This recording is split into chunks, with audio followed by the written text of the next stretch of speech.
Hi friends, welcome back to my channel మా ఇంటి అభిరుచి.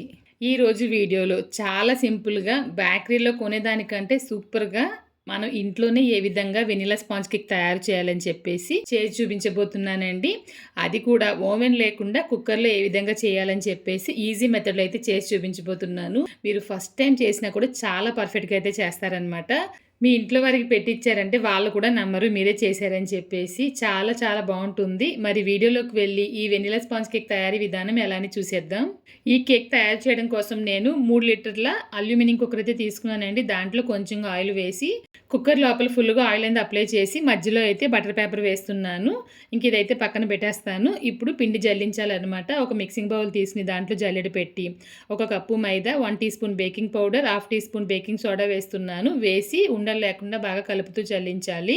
చల్లించిన పిండిని దీన్ని కూడా పక్కన పెట్టేశాను. ఇప్పుడు ఎగ్ బీట్ చేయాలండి. ఒక పాత్ర తీసుకుని దాంట్లో 4 గుడ్లు వేస్తున్నాను. తర్వాత కొంచెంగా salt, 1 teaspoon vanilla essence వేసి లో టు హై స్పీడ్లో పెట్టి బాగా బీట్ చేయాలన్నమాట. ఈ విధంగా నొరగొచ్చేలాగా బీట్ చేయాలి. ఇప్పుడు దీంట్లో షుగర్ పౌడర్ వేస్తున్నానండి. మీరు పంచదార వేసేలా అయితే గనక 3/4 కప్పు వేయండి. నేను పంచదార పొడి వేస్తున్నాను కాబట్టి 1 కప్పు వేసాను. పంచదార పొడి వేసి మనం బీట్ చేసినప్పుడు ఏంటంటే త్వరగా అయిపోతుంది అనమాట. ఇప్పుడు కొంచెంగా పంచదార పొడి యాడ్ చేస్తూ బాగా బీట్ చేశాను. ఈ విధంగా క్రీమీగా వచ్చింది కదా. ఇప్పుడు దీంట్లో 1/2 కప్పు ఆయిల్ వేస్తున్నానండి. ఫ్లేవర్ లేని ఆయిల్ అనేది ఉపయోగించాలి. ఆయిల్కి బదులుగా మీరు మెల్టెడ్ బటర్ కూడా ఉపయోగించవచ్చు. ఆయిల్ వేసిన తర్వాత జస్ట్ మిక్స్ చేయాలంతే, ఎక్కువసేపు బీట్ చేయకూడదు. తరువాత ముందుగా చల్లించి ఉంచిన పిండిని కొంచెం వేస్తూ ఈ విధంగా కట్ అండ్ ఫోల్డ్ మెథడ్లో పిండిని బాగా కలపాలి. ఈ విధంగా కట్ అండ్ ఫోల్డ్ మెథడ్లో కలిపినప్పుడు ఏంటంటే పిండి అక్కడక్కడ ఉండలు కట్టకుండా ఉంటుందన్నమాట. మనకి బ్యాటర్ అయితే తయారైపోయింది. దీన్ని వచ్చేసి కుక్కర్లో అయితే వేసేయాలండి.